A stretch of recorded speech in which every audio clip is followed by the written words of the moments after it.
Eu sou natural de Machado. E a minha história remonta a alguns séculos nessa área de agricultura. Minha família toda viveu de agricultura, viveu na fazenda. Só que nós vivíamos de café. Tenho a impressão que pelo menos uns 150 ou 200 anos. Eu não sei precisar o número correto, mas eu sei que meu bisavô sempre trabalhou com café.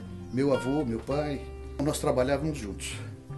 Meu pai, graças a Deus, vou deixar o parentesco de lado. Vamos falar do seu Walter Palmeira, que foi, no meu entendimento, foi um homem realmente, um agricultor admirável. Ele enxergava um pouquinho à frente. O seu Walter Palmeira tinha uma visão de águia, não era uma visão de galinha. Ele tinha uma visão muito panorâmica das coisas. Parece que a vocação já era, desde criança, ele já sabia o que queria.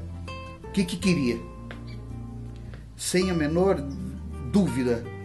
Nunca nós tivemos a menor preocupação de saber o que queria.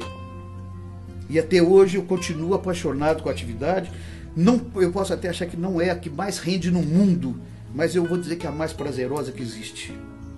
Porque a gente faz que realmente gosta. É uma coisa que não tem rotina fazendo, né?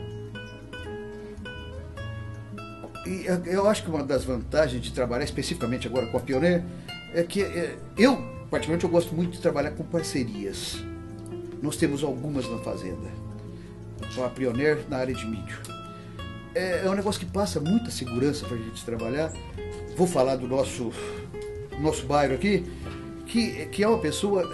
vai criando um vínculo, não só de comercial, como cria-se um vínculo de amizade. E a outra coisa que a gente nota é que, especificamente na Pioneer, no caso do bairro aqui, nós não temos um pós, não temos um pré-venda. Nós temos um ano inteiro. Nós temos um planejamento para o ano, não só para o ano, talvez até mais do que um ano. Então esse negócio vai passando muita segurança para a gente trabalhar. Eu falei que a gente sempre estava trabalhando no crescimento meio linear, mas na realidade aí foi um pulo. A partir de onde entrou as biotecnologias, aí foi dar um pulo. Mas o que a gente vê, o ganho ambiental, é uma coisa absurda, gente.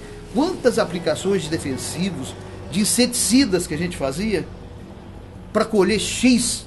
E hoje, sem fazer nenhuma aplicação, eu colho X e muito mais. Gente, nós temos que imaginar que hoje o planeta Terra tem 7 bilhões de habitantes. Fazendo uma projeção para daqui 20 ou 30 anos, nós devemos ter 9 bilhões.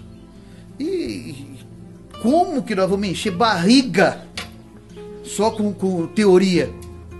Nós temos que alimentar. Eu vejo que a gente tem que trabalhar cada dia com mais responsabilidade. É lógico que a gente está falando de produzir comida. E nós temos que produzir comida cada dia com mais carinho, mais responsabilidade.